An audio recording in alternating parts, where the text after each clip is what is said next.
And talking rugby now, Nigeria's chances at the forthcoming African Rugby Sevens Cup are bright with the superlative performances of Nigerian club sides as it just concluded Atlantic Rugby Sevens held in Lagos.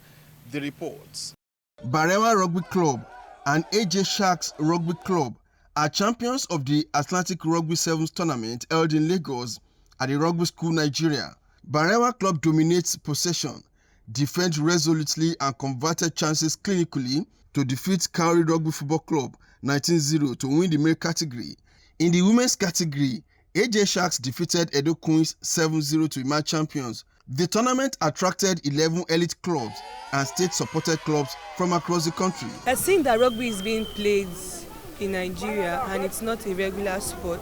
So tournament like this that are being played regularly helps us to build more as a player, helps us to understand the game very well, and it builds our confidence. So that's the impact it gives to us. Back home, we did everything. We put in the preparation, the structure. We had our game plans and style of player we want to play, and we just came out here to showcase that. Now we are training with a mission, training with a plan, and the plan is to come out here and win.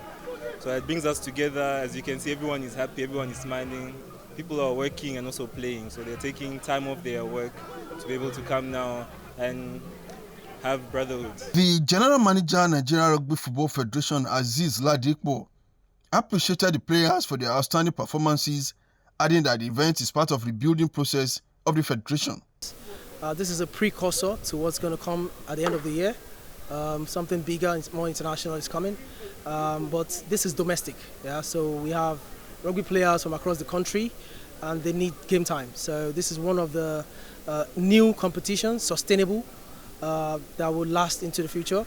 We're building partnerships, we're building bridges, rugby school, and all the brands you see here today. So this is like a means of identifying new talents, because we have the Mauritius Africa Cup Sevens in Mauritius in June, and we're going to be looking at some players that are going to be, considered for selection in the national team.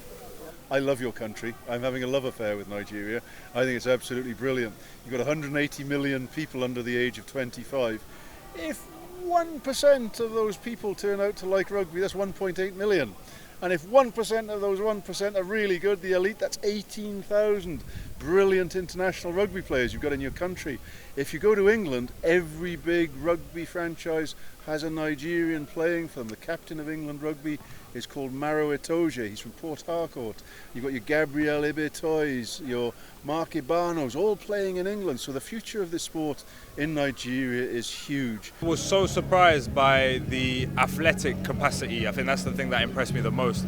Some of these guys are absolute units and absolute athletes. So I think it's very promising for Nigerian rugby to be able to already have this kind of genetic potential, which is so important. And then I was really surprised by some of the technical capacities of some of the players.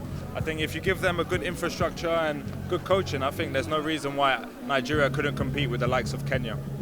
Director of Sports Development, Lagos State Sports Commission Travi Nunayo, and the match commissioner Urola Uzeni lauded the efforts of the Federation for organizing the Atlantic Rugby Sevens tournament. Our focal area is the engagement of the youth. So we will take rugby as a sport to both primary, secondary school, and within the youth bracket, so that when they grow into adult life, they have a sport to which they can grow with and develop themselves to better individuals within the society. It's one of the top tournaments in Nigeria presently, the Atlantic Sevens. This is the first edition, and we hope to continue it more with the support of Lagos State, with support of Rugby School, and in Hall, NRFF and other stakeholders. So this will help the players that have been training. You know, every players in Nigeria, aside football, we don't have game playing, we don't have tournaments going on. We are just going to training. So I think this is best for them if we can have more of this. So it is good for the players, not only for the national team, in their own states too. Nigeria has a lot of talent, and just here today there are many players that will actually get scouted because they are VIPs that came just to see and get some players. But I can see that everyone is really pumped up and they really want to do this. They have the love for the game, so let's encourage them. A lot of talented players, especially in Nigeria. Nigerian players are they are raw talent, and for them to be able to enhance that talent, they have to like be, you know, well trained. And for us, we have that raw talent, so it's just to have the right foundation, and then we're good to go. With the level of participation, improved organization, and constant efforts to raise the standard of the sport, the Atlantic Rugby Sevens is steadily establishing itself as a flagship event on the nation's sporting calendar.